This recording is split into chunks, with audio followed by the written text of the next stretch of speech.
तो आज जया की आवाज डबल क्यों आ रही है? मैं एक बार मेरी भी फिर आवाज से डबल आ रही लीव है। करके ज्वाइन तुम्हारा करती हूँ। तुम्हारा मेरी भी तुम्हारा आवाज डबल आ रही है। तुम्हारा ईयरफोन खराब है। उसको सही से लगाओ। ड्राइवर थोड़ा ढीला हो गया होगा। चलो। तो देखिए, आज हम लोग पढ़ेंगे मेथड्स के बारे में, टीचिंग के मेथड्स हैं। तो बहुत लोगों ने मुझे मैसेज किया था अभी कि भाई टीचिंग एप्टीट्यूड थोड़ा कठिन होता जा रहा है, समझ नहीं आ रहा है। तो भाई एक चीज़ मैं कहूँगा कि टीचिंग एप्टीट्यूड और रिसर्च दो ऐसे टॉपिक हैं कि आप इनमें इतनी जल्दी मास्टरी नहीं कर सकते। इसके लिए रिवीजन बहुत ज़्यादा ज़रूरी है। तो आप में जितने लोग हैं सबसे मैं कहूँगा कि आप लोग एक बार ज़रूर जो आप पढ़ेंगे ना, लिख के एक बार उसका रिवीजन ज़रूर कर लीजिएगा। उसके बिना आपको बहुत समस्याएँ आएँगी आगे चल के। बाकी प्रश्न तो मैं लाता ही रहता हूँ। आपको बता दूँ कि 2020 और 19 में जो हम लोगों ने अब तक पढ़ा था, उससे जितने प्रश्न हो सकते थे उतने पूरे प्रश्न हो चुके हैं। ठीक है? तो आज हम लोग शुरू करते हैं। तो पहला टॉपिक, सबसे पहली चीज़ मैंने लिखी है कि लर्निंग वन वे प्रोसेस है। तो बताना चाहेगा कैसे?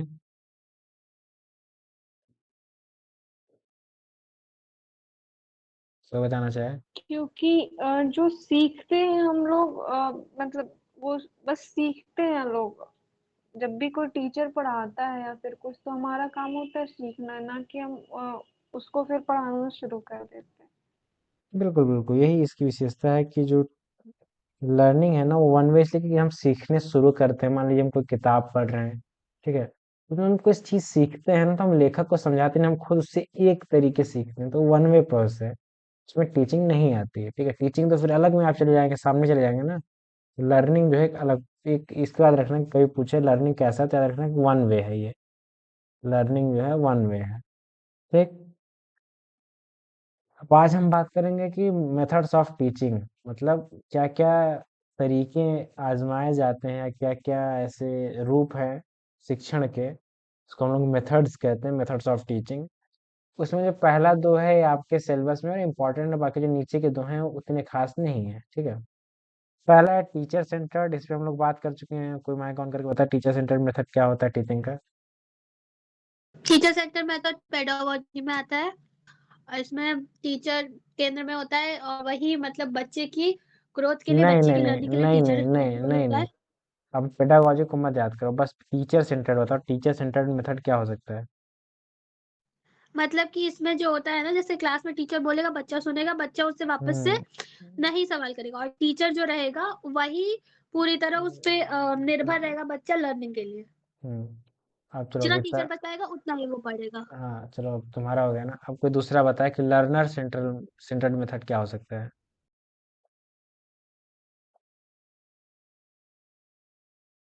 कोई भी और जो बताना चाहे? आप बिल्कुल आजाद हैं, जो बोलना चाहे आप बोलिए। कि आपको नाम से क्या लग रहा है कि लर्नर सेंटर्ड मेथड क्या हो सकता है? इसमें स्टूडेंट को केंद्र में रखा जाता है। हाँ, केंद्र में मतलब कि अधिक से अधिक भार जो होता है पढ़ने का, वो बच्चा मतलब जो सीखने वाला है स्टूडेंट। खुद के ऊपर होता है, ठीक है? खुद से चीजें।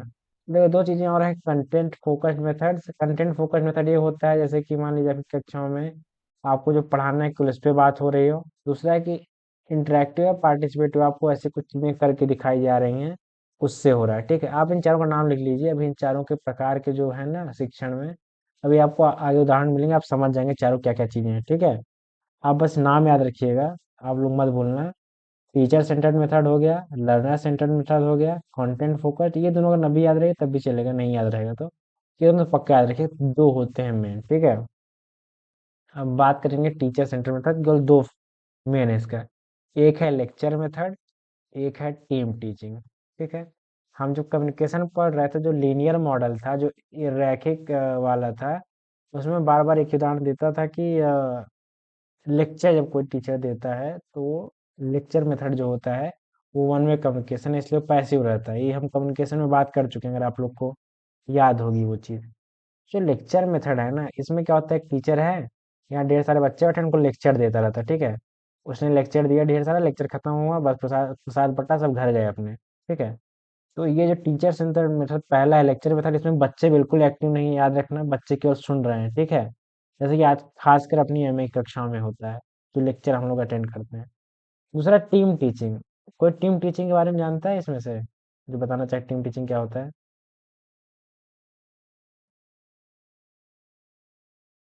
कोई भी? एक ही सब्जेक्ट को 2-3 लोग मिलके पढ़ाते हैं, मतलब नाम से ऐसा लग रहा है। हाँ, नाम से देखो टीम टीचिंग जो है ना थोड़ा अलग इसलिए है ना कि जैसे कहीं आप कई स्कूल ऐसे होते हैं, आप लोग को अगर कहीं देखे हो फॉरेन मूवीज में, एक ही क्लास में दो टीचर रहते हैं। एक आगे रहता है घूमता रहता है, एक पीछे रहता है, ठीक है। आगे वाला कंटेंट अपना देता है, पीछे वाला देखता है कि बच्चे उसको सही से कर पा रहे हैं कि नहीं कर पा रहे हैं, क्या कर रहे हैं। उसको टीम टीचिंग कहते हैं, ठीक है। कि एज ए टीम आप बच्चों को पढ़ाते हैं, जैसे विल्सन का ये भी हो सकता है, टीम टीचिंग का पार्ट है। लेकिन घुमा फिरा के तो लेक्चर में ही आ रहा है ना वो। तो आपको याद रखना है टीचर सेंटर्ड दो ही मेथड जो फेमस हैं, एक है लेक्चर मेथड और एक है टीम टीचिंग। आपको याद रहेगा ये। टीचर सेंटर्ड कौन कौन से हैं? लेक्चर मेथड और टीम टीचिंग। ठीक है, अब मैं आपसे बीच में अचानक से पूछ भी सकता हूँ, जैसे क्या कहते हैं, जया बताओ, टीचिंग मेथड कौन कौन से मैंने बताया जो उसमें है, टीचर सेंटर्ड है, कौन कौन से मैंने दो ही बताए, कौन कौन से थे वो? जया। एक टीचर सेंटर्ड था और एक लर्नर सेंटर्ड था। नहीं, उसके नीचे मैंने बात की कि टीचर सेंटर्ड दो ही मेथड है, कौन कौन से थे वो? नहीं समझ, क्वेश्चन नहीं समझ पाए हम। मैंने कहा कि teacher lecture centred. Method and team teaching. हाँ। अ- अरे, मैंने पहले टीचर ये सब के चारों तुमको बताया कि चार प्रकार हैं। अब देखो ना, अच्छा, हाँ हाँ। पहला प्रकार आ गया ना उसका। जया, हम्म। पैसे मत हो तुम। इसमें पैसे लिखा है, इसका मतलब ये नहीं कि पैसे हो जाना। सुन रही हो? हम्म। टीचर सेंटर्ड मेथड कौन कौन से हैं?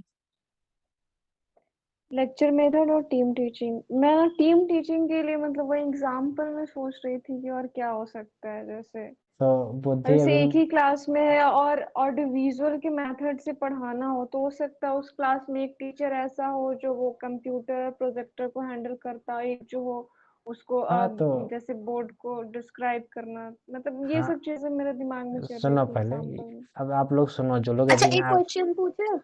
बोलो बोलो बोलो। ये कह रहे हैं हम, जैसे जो प्रेजेंटेशन दिया जाता है, हम्म ठीक, मान लो टीचर हाँ। प्रेजेंटेशन देते हैं, 2 टीचर मिलके, ठीक। हम्म। तो एक थोड़ा ये बता रहा है, थोड़ा वो बता रहा है, ये हम्म। टीम टीचिंग में आएगा। हाँ हाँ, बिल्कुल। देखो मैं बताऊँ, देखो टीम टीचिंग बस वहाँ जहाँ देखो लेक्चर मेथड में हमेशा एक रहता है, ठीक है। टीम टीचिंग में दो आ जाते हैं, ठीक, दो तीन चार जितने हो सकते हैं ना। तो ये टीम टीचिंग हो जाती है। अब आप लोग इस पे यार, मैं गलती किया क्या कुछ, अगर आप लोग अगर ध्यान न दे पा रहे हो, मुझे कुछ इसमें वो करना पड़ेगा लग रहा है। आप लोग इसको खुद से कर देते हैं, ये देखिए चारों पार्ट है ना उसके, कि टीचिंग कितने प्रकार की होती है, कितने मेथड्स होते हैं। अब आप इसको भूल जाइए। अब मैं इन प्रकारों के ऊपर सबसे पहले टीचिंग मेथड के ऊपर बात कर रहा हूँ। तो टीचर सेंटर्ड मेथड है वो दो हैं, एक लेक्चर मेथड और एक टीम टीचिंग। लेक्चर मेथड क्या है? क्लास में लेक्चर देना। टीम टीचिंग क्या है? दो या दो से अधिक शिक्षक जो है एक ग्रुप को पढ़ाते हैं, ठीक है। तो मान लो ग्राउंड में बैठा के तीन चार टीचर बैठ के पढ़ा रहे हैं बैठा के, तो वो भी टीम टीचिंग में आता है, ठीक है। एक ही, लेकिन याद रखना एक ही टॉपिक पढ़ा रहे हैं वो लोग, ऐसा नहीं कि एक हिंदी पढ़ा रहे हैं कि अच्छा, और विदिशा और इसके जय के अलावा कोई बताए कि अगर मैं ये कह दूं कि कोई और विषय पढ़ा रहा है, ठीक है। मान लीजिए कि कोई इतिहास पढ़ा रहा है, कोई भूगोल पढ़ा रहा है, कोई ये पढ़ा रहा है, तो इन दोनों में से किस मेथड में आएगा वो? कोई बताए, लिख के कैसे भी बताए, किस मेथड में आएगा? सुजाता ने टीम टीचिंग लिखा है, और आप सब और लोग जवाब दें। युगल, विषय या तुम भी लिख दो उसमें। पायल हमारे ने हिसाब लिख से लेक्चर मेथड में आएगा। हम्म पायल ने लेक्चर लिखा है। तो ये जो है आपका, ये मेथड है ना, क्या कहते हैं, ये अगर आप अलग अलग इंडिविजुअल टॉपिक को। सेम नहीं है। हाँ, अगर से अगर टॉपिक सेम नहीं तो फिर लेक्चर मेथड से अपने अलग अलग पढ़ा रहे हैं। अगर एक ही टॉपिक होता ना तो टीम टीचिंग, जैसे एक अच्छा उदाहरण ये देख सकते हैं, जैसे कि हम लोग में विद्यापति कोई और पढ़ाता है, उनका कीर्तलता कोई और पढ़ाता है, उनकी जो है ना, ये भी एक साथ टीम टीचिंग में आया कि नहीं आया? तो यही ऐसा ही टीम टीचिंग होती है, ठीक है। तो आपको हमेशा याद रखना है, लिख लीजिए कॉपी में। टीचर सेंटर्ड मेथड दो हैं, एक है लेक्चर मेथड, एक है टीम टीचिंग। ठीक है। और जेआरएफ में से भर के क्वेश्चन आते हैं। इस बार भी क्वेश्चन हम लोग के पेपर में दो आए थे। एक आया था कि कौन सा जो है पारंपरिक टीचिंग मेथड नहीं है। ठीक है। तो उस पर हम लोग आगे बात करेंगे। तो इससे जुड़ता है, आप इन सब चीज़ों जब आपके मन में रहेंगे ना, चीज़ें आगे और आसानी से चलेंगी। अब देखिए यहाँ पे मैंने लिखा है लर्नर सेंटर। ठीक है। अब जो है लर्नर को केंद्र में रख के किया गया है। ठीक है। लर्नर केंद्र में है मतलब इसका क्या मतलब है, जो सीखने वाला है ना वो केंद्र में। अब शिक्षक की बहुत बड़ी भूमिका नहीं है। अब जो है लर्नर जो है वो खुद जिम्मेदारियां चीजों की लेगा। अब देखो, सबसे पहले है साइबरनेटिक्स। इसका नाम किसी ने आज तक देखा है? फर्स्ट नोट सॉल्व करते टाइम में किसी की नजर में आया है ये शब्द? कोई भी एक? नहीं। आया है शायद, कर रहे थे तो एक बार मिला था, लेकिन मतलब नहीं समझ में आया था। हाँ, तो अब सुनो, साइबरनेटिक्स बहुत पूछता है। देखो साइबरनेटिक्स क्या है, फिर इसके अंतर्गत आता है लर्नर या स्टूडेंट सेंटर्ड मेथड के। ये चीज लिख लेना। टीम टीचिंग के अंदर दो ही हैं, तो कोई पगलाना मत। यही है, लर्नर स्टूडेंट सेंटर्ड मेथड में से साइबरनेटिक्स आता है। साइबरनेटिक्स एक मेनली फीडबैक, इसका एग्जांपल में मैच द फॉलोइंग आता है, उसमें फीडबैक लिखा रहता है हमेशा। ठीक है। एक हिसाब से ये जो शब्द भारी भारी है इसको ध्यान मत देना। तो कंस्ट्रक्शन एक चीज होता है कि आपके मन में कोई थ्योरी बनाई जाती है। ठीक है। और टीचर क्या करता है ना, वो आपसे कन्वर्सेशन करता है, आपसे बात करता है, आपसे फीडबैक लेता है कि आपको समझ में नहीं आया कि नहीं आया। ठीक है। जैसे मैं अगर मान लो पढ़ा रहा हूँ, मैं तुमसे बार बार पूछता रहा हूँ जय समझी कि नहीं समझी, तुम फीडबैक दे रहे कि हाँ मुझे चीज समझ में नहीं आई। इस फीडबैक को साइबरनेटिक्स कहते हैं। अब कुछ बातें खुली भी थी कि क्या होता है साइबरनेटिक्स। कम्युनिकेशन जैसे हम लोग फीडबैक नहीं मतलब देखते थे। एक सेकंड, हम एक मिनट। हम्म, मतलब कि जहाँ भी फीडबैक आएगा वहाँ पे साइबरनेटिक्स होगा। हाँ, अगर फीडबैक नहीं रहेगा फिर क्या होगा? दिमाग लगा, फीडबैक दिमाग नहीं लगा। रहेगा तो टीचर सेंट्रिक होगा, वो हाँ, टीचर लेक्चर सेंट्रिक होगा। लेक्चर मेथड और टीम टीचिंग में चला जाएगा। ठीक है। जहाँ फीडबैक सबसे पहले बच्चा देने लगा वो आ जाएगा साइबरनेटिक्स। शब्द याद रखना, बहुत पूछता है भाई। क्योंकि लोग इससे नाम से नहीं पता कर पाते, लोग सोचते हैं कुछ साइबर वाला होगा टेक्नोलॉजी, ऐसा कुछ नहीं है। साइबरनेटिक्स जो है वो फीडबैक के ऊपर आता है। ठीक है। कि आप फीडबैक सिस्टम आता है कि आप सामने वाले से सुनना चाहते हैं। फीडबैक पता है कैसे होता है? ये लर्नर सेंटर, जैसे मान लो सर आपको पढ़ाने आया कुछ, आपसे मान लीजिए आप ज्योग्राफी के हैं, हिंदी जिसके भी हैं, आप जो पढ़ रहे हैं आपसे खड़ा करके पूछ लिए, ठीक है, बताओ क्या है ये। जब बताएंगे आप उनको फीडबैक देंगे ना, ये फीडबैक ऐसा नहीं कम्युनिकेशन फीडबैक है, ये फीडबैक ऐसा है कि उनको लगे कि मैंने ये बच्चा कितना समझ पाया है। इसको कंस्ट्रक्शन की एक थ्योरी जो हम आगे पढ़ेंगे अभी, आप अभी शब्दों को एक परेशान ना हो, इसके बारे में आगे पढ़ेंगे हम, फिर इस पे लाएंगे आपको। आपको साइबरनेटिक्स फिर उसको जोड़ेंगे। ठीक है। साइबरनेटिक्स के बाद याद रखिए कि फीडबैक होता है, इसमें बच्चा जब जवाब देता है, उसको फीडबैक देता है, तब ये आपका साइबरनेटिक्स आएगा। ये शब्द आप लोग को याद रहेगा ना। और एक बात और है कि इसका हिंदी शब्द नहीं मिलता है। साइबरनेटिक्स ही अधिकतर बार लिख के आ जाता है। तो आप लोग हिंदी के लिए परेशान ना हो। ठीक है। इसमें से कोई समस्या, कोई कुछ पूछना चाहे, आप उसमें लिख भी सकते हैं मैसेज बॉक्स में, मैं देख रहा हूँ किसी को कोई समस्या हो तो। चलिए, तो फिर आगे चलते हैं। ये कौन बताएगा? और मुझे ये भी जो बताएगा वो भी बताए कि इससे कैसे बच्चे सीखते हैं, स्टूडेंट सेंटर्ड कैसे है ये। कोई बताए? हम बताएं? बोलो। हाँ, देखो असाइनमेंट और प्रोजेक्ट जो होता है उससे बच्चे ऐसे सीखते हैं कि कोई नया टॉपिक उन्हें मिला तो वो हम्म, उसके बारे में ढूंढेंगे और उसके हम्म, बारे में रिसर्च करेंगे, तो उनको हम्म, नई इन्फॉर्मेशन मिलेगी। वहां पे टीचर तो काम कर नहीं रहा है, लेकिन हम्म, उसने मतलब उन्होंने काम दे दिया कि आपको ये करना है, लेकिन हम्म, काम पूरा स्टूडेंट कर रहा है, उसको नई इन्फॉर्मेशन उसके थ्रू मिल रही है, तो वहां उसके थ्रू लर्निंग हो रही है। बिल्कुल सही। ये एकदम सही है कि यही होता है जो असाइनमेंट प्रोडक्ट से आपको जो मिलती हैं चीजें ना करने के लिए, आप उसको से कुछ काम करते हैं। अलग बात है कि आजकल लोग क्या करते हैं, गूगल पे सर्च करके लिख लेते हैं। अगर मान लीजिए लिखते भी हैं गूगल पे सर्च करके, उसमें उसमें नई नई चीजें आपको मिलती रहती हैं कुछ ना कुछ, अगर आप याद रख पा रहे हैं तो। इसलिए लर्नर सेंटर्ड है कि इसमें बच्चा सब काम ढूंढता है। ठीक है। अगली चीज आती है केस स्टडी की। ये हम लोग रिसर्च में ज्यादा अच्छे समझेंगे केस स्टडी क्या होता है। केस स्टडी ऐसा समझ लीजिए, जैसे हमने अभी असाइनमेंट प्रोजेक्ट की बात की, केस स्टडी ऐसा होता है कि मान लीजिए जैसे सरिता ज्योग्राफी से, ठीक है, इसको उन्होंने कहा कि जैसे कुछ काम इन लोग को दिया जाता है ना, कि आपको यहाँ के लोगों के बारे में जाके जानकारी इकट्ठा करनी है कि यहाँ के लोग रहते कैसे हैं, क्या खान-पान है, कैसे क्या है, या यही सब। तो जब ये जाएँगी तो जब पता करेंगे लोगों से ना, तो ये जो पता करने का ये कौन टीचर कर रहा है कि बच्चा कर रहा है? बच्चा। हाँ, तो जो एक पर्टिकुलर केस होता है जब उस पे पढ़ाई की जाती है ना, तो उसको केस स्टडी के अंडर रखते हैं, और ये भी क्या है, लर्नर सेंटर्ड है। और केस स्टडी किसी प्रकार की हो सकती है। मान लीजिए कि आपका मन कहा कि हम एक बार जाके पता करेंगे यार कबीरदास जी का जन्म सच में वहाँ हुआ था कि नहीं हुआ था, जाके वहाँ के वातावरण मतलब चीज़ों को देखें, क्या जो लिखी गई हैं सही में वैसी हैं। तो आप किसी चीज़ में जाके इन्वॉल्व होते हैं ना, तो केस स्टडी के अंतर्गत आता है, वो भी लर्नर सेंटर है, ठीक है। इसमें आप लोग इसको कॉपी में लिख लीजिए, बस यही लिख दीजिए, नाम ही इसका बहुत है, आप कर ले जाएंगे। ठीक है, ये 3 हो गए। इसमें किसी को कोई समस्या? किसी के मन में कुछ भी नहीं। हो? ठीक है। सर एक क्वेश्चन है हाँ, कि जैसे कि हम लोग फीडबैक दो फॉर्म में दे सकते हैं। एक तो ओरली दे सकते हैं, मान लीजिए कि टीचर पढ़ा रहे हैं फिर पूछे फीडबैक हम लोग दे दिए, और हाँ, एक पेपर के फॉर्म में दे सकते हैं, मान लीजिए कोई फॉर्मेट मतलब ऐसे पेपर फॉर्मेट में। हाँ। तो अगर पेपर फॉर्मेट वाला भी साइबरनेटिक्स में ही आएगा? हाँ, हाँ, साइबरनेटिक्स में ही आएगा।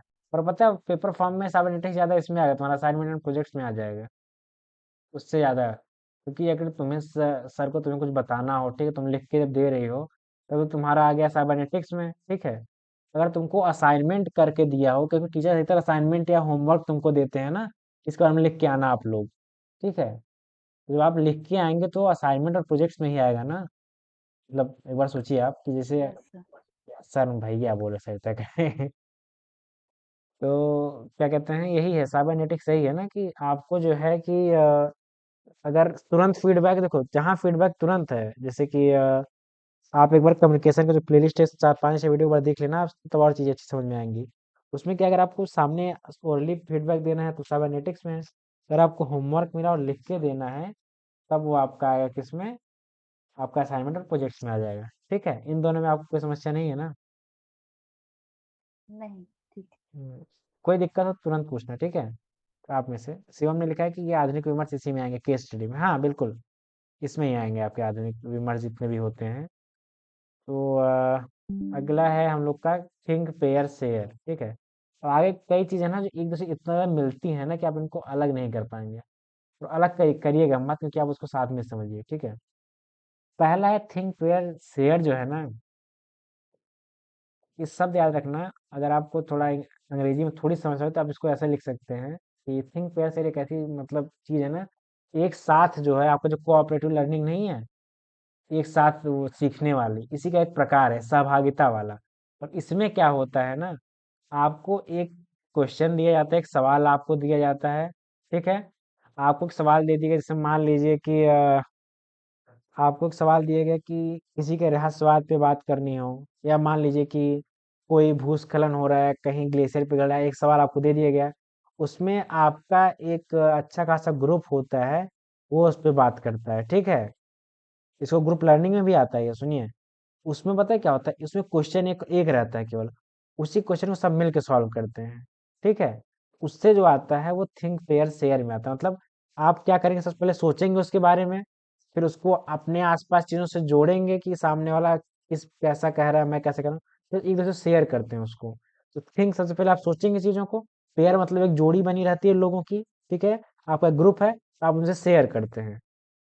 मतलब मान लीजिए कि 4-5 लोग का ऐसे क्या होता है, आप लोग को याद होगा जब आप लोग यहाँ पढ़ते होंगे, तो आप लोग का छोटा-छोटा ग्रुप बना दिया जाता था। मतलब प्रश्नों को हल करने के लिए, कि भाई एक काम करो, ये प्रश्न है आपका, इसके ऊपर आप चारों 5 लोग मिलके लगाओ, या मैथ क्वेश्चन सब मिलके लगाओ। तो जब एक साथ काम करो, थिंक पेयर शेयर, कि भाई ये सूत्र लगा दिए, ये कर लेते हैं, वो करते हैं, तो ये थिंक पेयर शेयर के अंतर्गत आता है। उसी के साथ जो कोऑपरेटिव लर्निंग, ये भी उसी का एक प्रकार है, ठीक है। पर इसमें क्या है, इसमें क्वेश्चन वाली बात नहीं है। कोऑपरेटिव लर्निंग में क्या होता है कि जो कोऑपरेटिव लर्निंग में आप एक ग्रुप की तरह काम करते हैं, उसके ग्रुप की तरह सीखते हैं। और एक बात इसमें सबसे ज़्यादा जरूरी जानने वाली, इसमें जो सक्सेस होती है ना, वो ग्रुप की सक्सेस पे डिपेंड करती है। मतलब इसमें जो आप सफल होते हैं, जैसे इसका मैं उदाहरण देता हूँ, जैसे मान लीजिए आप कहीं देखें क्विज होता है, ठीक है। क्विज में 5-6 ग्रुप रहते हैं। अगर एक प्रश्न सारा ग्रुप सॉल्व कर रहा है तो किस में आएगा, थिंक पेयर शेयर में। और अगर एक क्वेश्चन, मतलब जैसे कि अभी भी एक क्वेश्चन आया ना सबके सामने, एक क्वेश्चन आया, लेकिन जो कोई एक होता है ना, कोई एक बजर वाला नहीं होता कि सबसे पहले जो बताएगा उसकी टीम जीत जाएगी, ठीक है। कोई बताए लेकिन उसकी टीम जीतती है। जहाँ टीम वाली एक होता है ना, टीम वाला, वो कोऑपरेटिव लर्निंग में आता है। क्या एक दूसरे से ऑपरेट करते हैं, मतलब एक दूसरे से मिलजुल के आप आगे बढ़ते हैं, ठीक है। इसमें जो मेन लाइन है वो क्या है कि the success of each member depends on the group success, मतलब उसमें हर व्यक्ति जो सक्सेस है, जो उसकी सफलता है, वो आपके ग्रुप के ऊपर निर्भर करती है, ठीक है। तो मैं भी इसको फिर से बताऊंगा, बस अभी थिंक पेयर शेयर समझ लीजिए, कोऑपरेटिव लर्निंग समझ लीजिए। इसी का एक और प्रकार है अ, ये रहा ग्रुप ग्रुप डिस्कशन करके है, ठीक है। ग्रुप डिस्कशन आपको यही था ना कि क्या कहते हैं, एक मिनट एक चीज पूछे, हमको कंफ्यूजन है थोड़ा सा। हाँ हाँ, पूछो पूछो। हाँ, अगर बहुत सारे लोग रहेंगे तो हम्म, वो थिंक पेयर शेयर में आएगा। मतलब थिंक पेयर शेयर में पेयर में बहुत मतलब सारे दो लोग लोग होते हैं, रहेंगे तो तो दो ही लोग ये रहेंगे ना। आएगा, ये आएगा थिंक शेयर पे बहुत लोग रहेंगे तो। अरे मतलब बहुत सारे लोग नहीं, जैसे पेयर थिंक पेयर शेयर में दो ही लोग रहेंगे ना। नहीं, केवल दो नहीं पेयर में रहा। दो ही लोग होते हैं। नहीं नहीं नहीं, केवल दो नहीं रहेंगे। पहले ऐसा माना जाता था कि दो थे, पर अब उसको थोड़ा अगर नई चीजें शोध आए ना, उसमें इन्होंने बढ़ा दिया है कि अगर देखो, तो फिर दोनों में अंतर कहाँ से रहा? कोऑपरेटिव और इसमें थिंक पेयर शेयर में कि ग्रुप में। हाँ, उसमें भी क्वेश्चन सॉल्व कर रहे हैं, इसमें भी क्वेश्चन सॉल्व कर रहा है। देखो, पर क्या ये सुनो दूसरा वाला कंपटीशन है सुनो क्या? सुनो सुनो, मैं बता रहा हूँ, सुनो पहले। अच्छा, कोऑपरेटिव की बात कर रही हो तुम? हाँ, हाँ, हम सुनो, दोनों की बात कर रहे हैं। दोनों जैसे की सर, ठीक है हम ठीक है। देखो, दोनों में कंफ्यूजन है हमको हाँ हाँ, रुको कि हम समझाते हैं, देखो। सुनो। एक बार सुन लो, मेरी पूरी बात सुनो, ठीक है। पूरी बात समझो क्या है। थिंक पेयर शेयर में क्या है, आपको एक प्रश्न दिया जाता है, ठीक है। आप उस पे सोचते हैं, अपने आसपास ग्रुप में शेयर करते हैं, ठीक है। पर उसका जो आंसर होता है ना, कोई एक बताता है, ठीक है। सर उसकी तारीफ करते हैं कि हाँ इसने आंसर दिया हुआ है, ठीक। देखो, जो कोऑपरेटिव है ना, इसमें ग्रुप बताता है, इसमें एक पर्टिकुलर की तारीफ नहीं की जाती, उस ग्रुप की तारीफ की जाती है। जैसे तुम्हें बताता हूँ, एक बार और समझो इसको, देखो कि इसमें तुमको एक क्वेश्चन दिया गया सॉल्व करने के लिए ना। कोऑपरेटिव में आपको कुछ भी दिया जा सकता है, कुछ भी काम दिया जा सकता है, मानो प्रोजेक्ट दे दिया आपको कि भाई जहाज बना के दिखाओ, ठीक है। तो इसमें बताओ, क्या इसमें एक पर्टिकुलर बंदे की जीत होगी अंतिम में, ये बताओ, क्या लगता है तुम्हें? नहीं, वो तो ग्रुप प्रोजेक्ट है ना, लेकिन ग्रुप प्रोजेक्ट तो हाँ, थिंक पेयर शेयर में भी है। ग्रुप प्रोजेक्ट थिंक पैसे कहा है तुमको, केवल एक क्वेश्चन मिलता है, केवल एक प्रॉब्लम का आंसर सब मिलके देते हैं, ठीक है। और प्रॉब्लम कैसी है, तुम देखो प्रॉब्लम कैसी, वो फिर से देखो। थिंक पेयर शेयर वो ऐसा है, जब तब काम करता है जब एक साथ वो काम करते हैं एक प्रश्न पे, ठीक है। और उस जो आपको मिली हुई चीज है ना, उसी के चीजें आप सीखते हैं। जबकि जो कोऑपरेटिव है ना, क्वेश्चंस पे, इसका क्वेश्चन मेन चीज नहीं रहती है, इसका प्रश्नों पे टारगेट नहीं रहता है। इसका टारगेट ऐसा रहता है कि इससे ग्रुप सीखे, ठीक है। और मैं जो बार बार कह रहा हूँ, ग्रुप की जीत होती है, इसलिए मैं उसका एग्जाम्पल, एक एग्जाम्पल तुम इससे और अच्छा समझ सकते हो, जिससे क्लियर हो सके। मान लो कि एक चीज तुमको पता होगी, बचपन में क्या होता था कि ग्रुपों में बात ऐसे की जाती थी कि जैसे टेबल सुनाने वाली बात थी, ठीक है। टेबल जो है हम लोग सीखते थे। तो मान लो कि पूरा एक ग्रुप है, एक ग्रुप बनाया गया है, उसमें सबको टू का टेबल सुनाना है, ठीक है। सब सुनाना है टू का टेबल। अब दो का पहाड़ा है, सब सुना रहे हैं ना। तो इसमें तो ऐसा है नहीं कि भाई एक वर्क आपको असाइन है, आपको सॉल्व करना है। आप तो सीख रहे हैं ना, आप उसमें रह के चीजों को याद करना सीख रहे हैं, कुछ सीख रहे हैं। कोऑपरेटिव मतलब क्या समझती हो, कोऑपरेट करके। अब थिंक पेयर सिर्फ कैसे अलग बनाता है कि थिंक सिर्फ प्रॉब्लम में सीखना जरूरी नहीं है, वहां प्रॉब्लम को सॉल्व करना जरूरी है। वहां आपके पास जो प्रॉब्लम है ना, उसको सॉल्व करके आप सीखते हैं। एक बार तुमने यहाँ देखा है क्या लिखा हुआ है, कोलैबोरेटिव लर्निंग है, लिखा हुआ है ना। यहाँ क्या लिखा है, कोऑपरेटिव लर्निंग। हाँ तो जो दोनों हाँ, दोनों उस इसी का एक पार्ट कह सकती हो तुम, इसी का एक पार्ट है कोऑपरेटिव का, ठीक है। बस फर्क कितना है, ठीक है। कोऑपरेटिव में आप एक ग्रुप के रूप में कुछ भी सीख सकते हैं, ठीक है। मान लीजिए कि आपको एक प्रश्न थोड़ी दिया जाएगा कि यार एक काम करो, दीवार बनाओ, ये प्रश्न है कोई, ये प्रश्न नहीं है ना। ये तो आप कुछ कर रहे हैं, और करके सीखना कोऑपरेटिव में आ जाएगा, ठीक है। क्या उसमें एज ए ग्रुप आप काम करते हैं। और जो थिंक पेयर शेयर है, हाँ, समझ इ- गए। इसमें केवल एक है, वो जाके लास्ट में होता है, ठीक है। बस एक इसमें डिफरेंस ये रखना कि इसमें हम लोग जो प्रश्न हल करेंगे अब और क्लियर हो जाएगा कि क्या है, बहुत ज़्यादा वो नहीं है। देखो इसमें क्या होता है कि इसमें आपको एक प्रश्न, इसमें हमेशा रहेगा कि थिंक पैसेज में आप क्वेश्चन सॉल्व जो ऑप्शन आते हैं ना मैच द फॉलोइंग, उसमें दिखा think person solve a problem with A group करके आता है, ठीक है। और कोऑपरेटिव लर्निंग में क्या देता है, success of each member depends on group success, ये यही लाइन पूछता है, हमेशा देता है कि ग्रुप की जो सक्सेस होती है वो मतलब मेंबर्स की सक्सेस जो है ग्रुप की सक्सेस पे डिपेंड करती है, ये होगा तो कोऑपरेटिव लर्निंग होगा, ठीक है। और इसी का सोचो, इसी का एक मिलता जुलता रूप है वो ग्रुप डिस्कशन। तो ग्रुप डिस्कशन कैसे अलग है आपको पता है ये? हम्म? देखो ग्रुप डिस्कशन क्या, ग्रुप डिस्कशन में क्या होता है कि सब आपस में डिस्कस करते हैं, उसके बाद एक कंक्लूजन निकालते हैं। तो क्या लगता है ग्रुप डिस्कशन और थिंक पेयर शेयर एक ही चीज है? नहीं, अलग अलग है। देखो ग्रुप देखो, डिस्कशन, थिंक पे हमको समझ में आया है कि थिंक पे शेयर में लास्ट तक मतलब एक ही बंदा पे, मतलब वो होता है ना कि एक ही पे फोकस रहता है, अगर वो करेगा तो हाँ उसी को तारीफ मिलेगी, ठीक है। हाँ कोऑपरेटिव में क्या होता है कि ग्रुप में से अगर एक भी कोई बोलता है तो वो ग्रुप की सक्सेस है, लेकिन यहाँ हाँ डिस्कशन में क्या होता है कि सब कंट्रीब्यूट करते हैं और फिर कंक्लूजन निकलता है। हाँ देखो एक चीज फिर और एक चीज है, देखो कि जो आपका थिंक पेयर है उसमें केवल एक प्रॉब्लम दी जाती है, ठीक है। और ग्रुप डिस्कशन में कोई प्रॉब्लम डिसाइड नहीं रहती है। इसमें क्या होता है कई लोग कई बातें करते हैं, जैसे मान लो कोई स्त्री वुमेन्स पे बात हुई, तो बात घूम फिर के बहुत दूर तक चली गई, ठीक है। अब बात जब बहुत अलग अलग हो गई तो फिर उसमें चीजें बहुत बदल जाती हैं, ठीक है।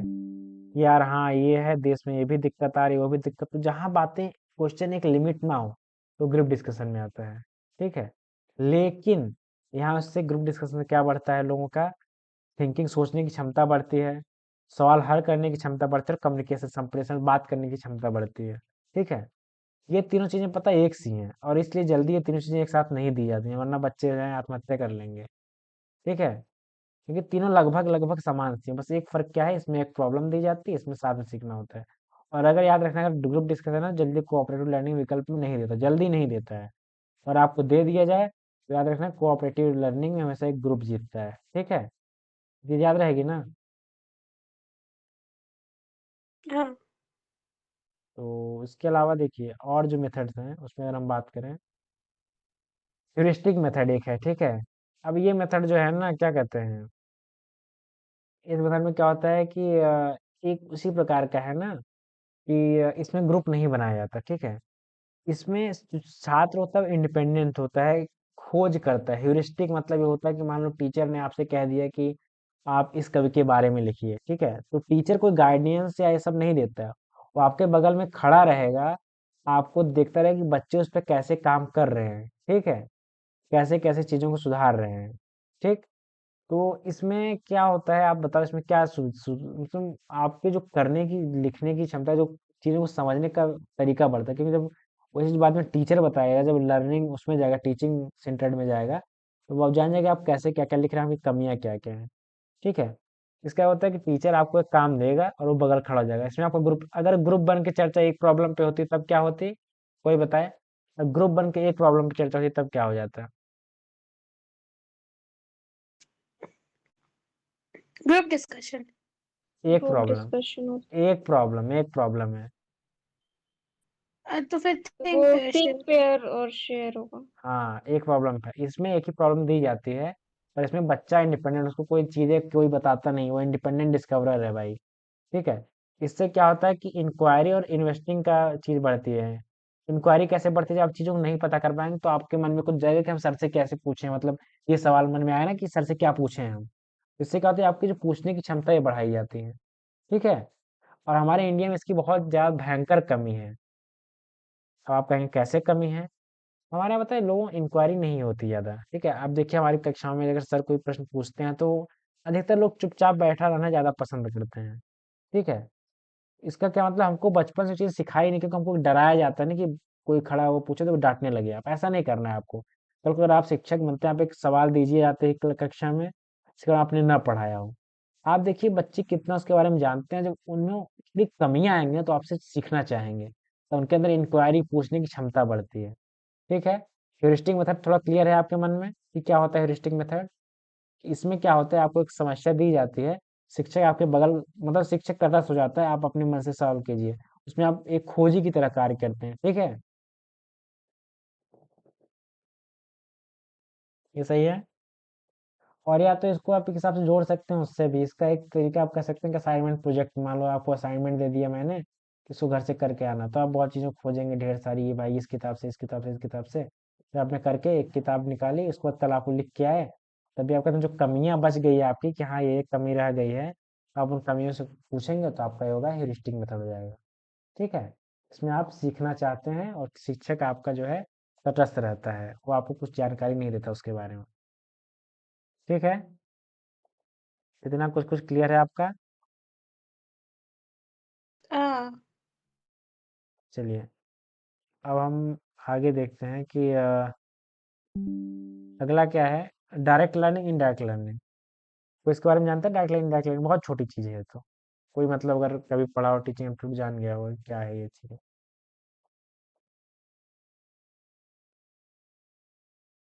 चलिए। डायरेक्ट लर्निंग जो हम्म। वो होती है, क्या कहते हैं उसको, जो ट्रेडिशनल लर्निंग होती है उसको कहते हैं, और इनडायरेक्ट लर्निंग जो आप अपने से करते हो। हाँ, तो मतलब इस डायरेक्ट लर्निंग में होती है कि बोल कर, ठीक है, आप कोई चीज़ चिल्ला चिल्ला के पहाड़ा याद कर रहे हैं, टीचर चिल्ला चिल्ला के तुमको समझा रहा है, लेक्चर में था, डायरेक्ट लर्निंग है, सीधे सीधे। इनडायरेक्ट लर्निंग कहते हैं कि तो आप ये कोई स्टूडेंट सेंट्रिक कैसे हुआ फिर ये, मतलब लर्नर स्टूडेंट्स, सेंट्रिक नहीं कैसे नहीं, हुआ ये डायरेक्ट लर्निंग? 6 के बाद खत्म हो गया ना, अभी उसके अंतर्गत नहीं, ये अलग अलग मेथड्स हैं ये आपकी जानकारी के लिए है, केवल 6 ही थे जो स्टूडेंट सेंटर्ड थे। ठीक है, सुन रही हो? हाँ हाँ, समझ गया समझ गया। हाँ, 6 के बाद जो है ये सब चीज़ें अलग अलग हैं। ठीक है, ये इसलिए है क्योंकि परीक्षा में पूछता रहता है, इसलिए उन्हें इसको लिख दिया है। डायरेक्ट लर्निंग क्या है, जब आप बोल कर या नॉर्मली जैसे कि हमारा है लेक्चर सुन के आपको सीखते हैं तो डायरेक्ट लर्निंग है। डायरेक्ट आप कुछ करके सीखते हैं, करके शिक्षा मतलब निरीक्षण, जैसे कि अधिकतर आप जब कक्षा 12 में रहे होंगे, आप लोगों को केमिस्ट्री का वो करना होता था ना, क्या कहते हैं, प्रैक्टिकल जब करना होता था, फिजिक्स का प्रैक्टिकल, तो आप करके सीखते हैं ना कि हाँ यार ये ऐसे काम कर रहा है, ये ऐसे काम कर रहा है। इसकी डायरेक्ट लर्निंग कर, जैसे मान लीजिए कि एक चीज़ आपको मैं बताता हूँ, अगर आपको बस गिनती सीखना हो, ठीक है, आपको जैसे गिनती सीखना हो, गिनती कैसे सीखेंगे आप? मान लीजिए एक होता है नॉर्मली बोल के, भाई बोलो 1 2 3, एक ये होता है। एक कुछ आप देखेंगे, अब के स्कूल में क्या करते हैं ना, कि आपके सामने ढेर सारी स्टिक्स रख देंगे कि भाई काउंट करो कितनी है, 1 2 3 4। ठीक है, तो आप इसमें करते करते सीख रहे हैं ना कि आप काउंट कर रहे हैं साथ साथ, बोल तो इसमें भी रहे हैं, लेकिन क्या इंडायरेक्टली आप गिनती लगातार आपको याद होती जा रही है क्योंकि आप उसको सीखते जा रहे हैं। और इसका अधिकतर एग्जांपल आप समझ लीजिए कि जब केमिस्ट्री या फिजिक्स का आप प्रैक्टिकल करके सीखते हैं चीज़ों को, तब वो होता है इनडायरेक्ट लर्निंग। तो कई चीज़ें हैं यार, जैसे कि मान लीजिए खाना आप बना रहे हैं, ठीक है, तो जब क्या कहते हैं, कुकर में मान लीजिए बार बार कुकर के अगल बगल से गैस निकल जा रही है, तो आपको मन में आपको तुरंत आप जान जाए कि हाँ इसके अंदर खराबी है, ये गैस अंदर नहीं रह पा रही, इसलिए हमारा चावल सही से नहीं हो रहा है। तो जो ये लर्निंग थी ना कि चावल नहीं हो पा रहा है, कुकर तो आपको बता नहीं रहा कि भाई ये समस्या है, आप निरीक्षण करके आप उसको देख के आप उसको जान गए। उसको इनडायरेक्ट लर्निंग क्या आपकी, बिना बोले नहीं, आप करके सीखते हैं चीज़ों को। और ये हमारे जीवन में याद रहे कि आप अनुभव के साथ चीज़ों को सीखते जाते हैं, निरीक्षण के साथ, ये इनडायरेक्ट लर्निंग में आता है। ठीक है, तो ये चीज़ हो गई एक। जैसे कि मान लीजिए कि मैं रोज सुबह से उठ के आपको सुबह 6 बजे फ़ोन करूँ, भाई अब पढ़ना है, भाई ये करना है, तो ये डायरेक्ट लर्निंग हो गई। आपके मन में जब चीज़ें खुद से आएंगी, आप करते करते आपको लगेगा कि मैं बेहतर कर रहा हूँ ये सब चीज़ें, मैं करके खुद को अच्छा महसूस कर रहा हूँ, तो इनडायरेक्ट सीख रहे हैं आप कि हाँ मुझे क्यों पढ़ना चाहिए। किसी के बोलने से आप नहीं पढ़ना, आपको खुद ये पता चल गया। जो नॉलेज करते करते होता है तो इनडायरेक्ट लर्निंग में आता है। ठीक है, ये तो उतना बड़ा आपको नहीं लगा होगा। डायरेक्ट इनडायरेक्ट, डायरेक्ट क्या है, बोल कर, जो नॉर्मली ट्रेडिशनल जो हमारा परंपरा है, इनडायरेक्ट क्या है, आप करते करते सीखते हैं चीज़ों को। ठीक है, जैसे कि पहले भी ना आपके धनुष कितना अच्छा चलाते हैं करने के लिए आपका जो टेस्ट होता था एक ना, कि भाई तीर मार के वहां तक दिखाओ, ये सब डायरेक्ट लर्निंग था। ठीक है, तो इनडायरेक्ट क्या है, इनडायरेक्ट में आप कुछ नई नई चीजें, मतलब होता है ना, कर करके सीखते हैं। बस आप एक आदान से उदाहरण आसान सा याद रखना है। क्या होता है, आप केमिस्ट्री का जैसे प्रैक्टिकल करते हैं, आपसे जब नेट जेआरएफ में प्रश्न पूछेगा, आपसे ये पूछेगा कि निम्नलिखित से इनडायरेक्ट लर्निंग का उदाहरण कौन कौन सा है, इसमें दे देगा कि प्रैक्टिकल के थ्रू चीज़ों को सीखना या प्रोजेक्ट के थ्रू सीखना, प्रोजेक्ट के थ्रू सीखना याद रखना है, प्रोजेक्ट हो, असाइनमेंट मिला हो, ये सब चीज़ें डायरेक्ट लर्निंग में नहीं आती है। सब आप जो ढूंढने जाते हैं कुछ नया करके सीखते हैं, डायरेक्ट लर्निंग में आती है। ठीक है, डायरेक्ट लर्निंग पढ़ा के या सुन के, ऐसे सीधे सीधे, जहाँ आप कुछ करना पड़े, निरीक्षण करना पड़े, केस, अच्छा, केस स्टडी किसके अंतर्गत है आप लोग बताए, लिखिए। केस स्टडी जो है एक चीज के बारे में पता करना, ये डायरेक्ट लर्निंग आएगा कि इनडायरेक्ट लर्निंग में आएगा? इनडायरेक्ट में। हाँ, जब आप कोई चीज़ें बिना बोले या ऐसे पारंपरिक ढंग से ना सीखें, तो आपका इनडायरेक्ट लर्निंग में आता है, ठीक है? अंतिम 2 मेथड जो बचते हैं, एक होता है ब्रेनस्टॉर्मिंग और एक होता है फिज़बॉल मेथड। तो हम लोग ब्रेनस्टॉर्मिंग सीख लें, पूछता 1 ही 2 बार पूछा है अभी 2020 में, जहाँ तक मैंने देखा है, बाकी आता रहता है, कभी-कभी आता है, ठीक है? इसमें क्या होता है ना कि आपके मन में कोई ऐसा विचार डाल दिया जाए, जैसे आप एकदम ना क्या कहते हैं उसको, तो उद्वेलित हो जाते हैं, आप उद्वेलित हो जाते हैं।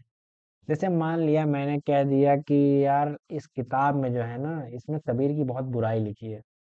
वो आपके तुरंत दिमाग में सवाल आएगा, यार क्यों लिखा गया है, क्या उसका विचार क्या था, कैसा था, क्या था। आप तुरंत जाएंगे, किताब उठाएंगे और पढ़ना शुरू कर देंगे, ठीक है? आप उसके लिए एक होता है ना, आपके दिमाग के साथ खेला जाता है उसमें, मतलब आपको बताया जाता है कि आपको ब्रेन को ना एक उद्वेलित किया जाता है। जैसे कि अच्छा उदाहरण ये देखिए ब्रेनस्टॉर्मिंग का, टीचिंग से अलग मैं बता रहा हूँ, ठीक है? जैसे आजकल डिजिटल मार्केटिंग नहीं है, या मल्टी वो होता है ना, क्या कहते हैं, नेटवर्क मार्केटिंग। आपको दिखाएंगे भाई ऐसे ऐसे करोगे, आपको करोड़ रुपए एक दिन में आप कमा लेंगे। तो ये जो चीज होती है ना, ये आप क्या कहते हैं, ब्रेन, मतलब आपके दिमाग के साथ है ना, आपके दिमाग को ऐसा उद्वेलित किया जाता है। वही शिक्षण में क्या होता है कि आपको एक समस्या, एक क्वेश्चन दिया जाता है, ठीक है? इसमें आप जब इसको करने के लिए आपका मन एक कुछ ऐसे आउट ऑफ बॉक्स चीजें आ जाती है ना, जैसे कि मान लो कि मैं आपसे कह दूं कि यार कोई ऐसे नवा नया कवि है, ठीक है? मैं कहूंगा इसकी रचना के बारे में पता करो। फिर आपको क्या करना, आपके मन में इतने विचार आने लगते हैं, तो चीजें जब एक होता है ना, आप एकदम होता है कि मुझे करना है ये चीज, एकदम उद्वेलित हो जाते हैं करने के लिए आप ना, तो वो क्या हो जाता है, ब्रेन स्टॉर्मिंग। इसमें बहुत हायर ऑर्डर की थिंकिंग स्किल्स चाहिए, या होता है ना, बहुत क्रिएटिव थिंकिंग इसमें ज्यादा होती है। तो जो कुछ नई चीजें आपको इसमें अधिकतर नई चीजें करनी होती हैं। आपको मैंने कह दिया कि यार इसमें कोई नया तरीका था, इस प्रश्न को कैसे हल कर सकते हैं, मैं मैथ के क्वेश्चन दिए कैसे हल कर सकते हैं, ठीक है? मैंने कोई सवाल दे दिया कि ये आप जब बैठेंगे तो आपको मन में आएगा, हाँ इसको ऐसे भी कर सकते हैं, इसको जो आपको मतलब कई तरीका आने लगे सब होने ना, मतलब आपका दिमाग को मैंने उकसा दिया ना, कि मैंने आपको चैलेंज दे दिया कि भाई ये करके दिखा। फिर वही जिसको ब्रेन स्टॉर्मिंग में आता है। ब्रेन स्टॉर्मिंग किसी को दिक्कत है कि दिमाग के साथ छेड़छाड़ वाला, जैसे कोई समस्या हो इसमें? युगल, सरिता, शिवम, नहीं, नंदिनी, सुजाता, आप किसी को भी, पायल, रुपेश, किसी को कोई समस्या है या मन में कुछ हो आप लोग के? थोड़ा कठिन लग रही है ये चीजें आप लोगों को?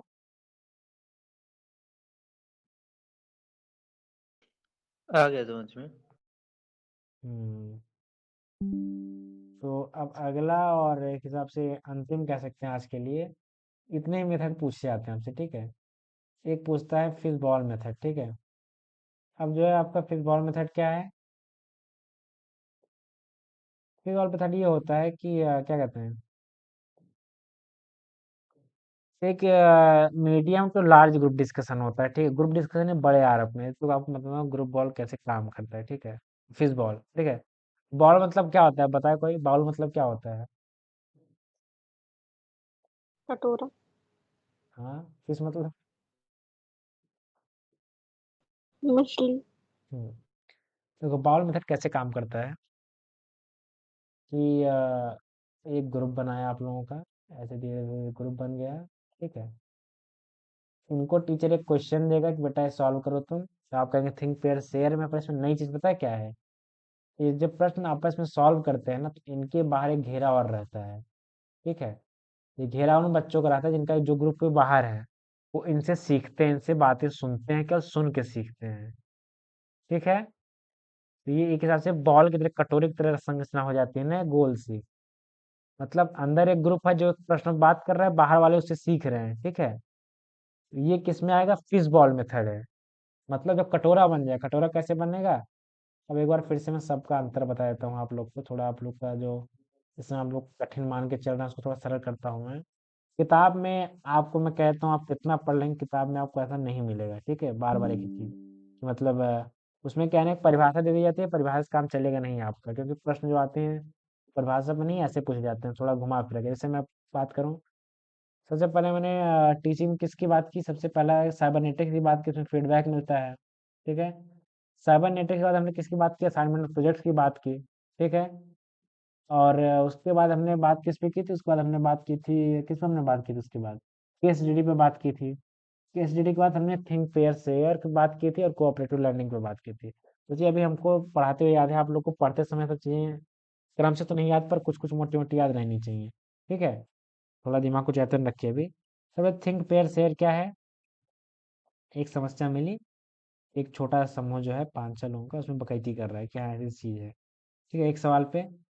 और कोऑपरेटिव लर्निंग क्या है? इसमें एक बंदा जो सवाल बताता है उसकी भाई महानता होती है कि हाँ थिंक ये बजा ज़्यादा सोच लिया। ग्रुप डिस्कशन में क्या है कि एक ग्रुप एक साथ काम करता है कुछ सीखने के लिए, ठीक है? थिंक पेयर शेयर कैसा लगा? क्योंकि इसमें प्रॉब्लम सॉल्व करनी होती है, जरूरी नहीं कि ग्रुप डिस्कशन में सॉरी ग्रुप बोल रहा हूँ, कोऑपरेटिव लर्निंग में प्रॉब्लम ही सॉल्व करनी हो सकता है। आप इसमें साथ में गाड़ी चलाना सीख रहे हो, साइकिल चलाना सीख रहे हो, साथ में आप वो उसको ऐसे सिखा रहे हो, ऐसे सिखा रहे हो, इसमें कोई प्रॉब्लम सॉल्व करने की जरूरी नहीं दी जाती। थिंक पेयर शेयर में प्रॉब्लम एक रहती है, उसको आपको सॉल्व करना होता है। जबकि जो आपका कोऑपरेटिव, उसमें आप साथ में सहभागिता रहती है, साथ में कुछ सीखते हैं, जरूरी नहीं कि प्रॉब्लम ही हो, ठीक है? ये कोऑपरेटिव हो गया कि इसमें एक ग्रुप जीतता है, ग्रुप के थ्रू आपको कुछ सीखने को मिलता है। उसके आगे हमने देखा है ग्रुप डिस्कशन, आपको पता चल गया ग्रुप डिस्कशन क्या था। ग्रुप डिस्कशन में कि कोई मुद्दा उठ रहा है, भाई ये स्त्री विमर्श है या बाल बच्चों के लिए है, एक समस्या पे ग्रुप बात करता है, ठीक है? सब इसमें बात कर रहे हैं ना, देखिए सब बात कर रहे हैं इसमें। लेकिन जब आप आते हैं फीस बाउल मेथड पे, फीस बाउल मेथड क्या करता है? उसमें क्या आता है कि कटोरे की बात होती है। कटोरा कैसे बनता है? कटोरा ऐसे बनता है कि एक ये एक ग्रुप आपस में बात करता है, थिंक पेयर शेयर की तरह मान लो या ग्रुप डिस्कशन ही मान लो इसको, ठीक है? क्योंकि इसमें देखो, इसमें क्या है कि क्या कहते हैं, मैंने देखो इसमें लिखा है स्टूडेंट्स आर सेपरेट, दो दो तरीके से, एक अंदर वाले एक बाहर के गोले के रहते हैं, ठीक है? अंदर के सर्कल में जो फिफ्थ वाले वो बच्चे होते हैं जो डिस्कशन करते हैं, ठीक है? जो बाहर है वो सुन के इससे सीखते हैं और उससे नोट्स बनाते हैं अपना, ठीक है? अब देखो, एक ग्रुप ये था, ठीक है? आप इसको ग्रुप कह दीजिए, ग्रुप डिस्कशन चल रहा है, या मान लीजिए थिंक पेयर शेयर ही चल रहा है, प्रॉब्लम सॉल्व कर रहे हैं।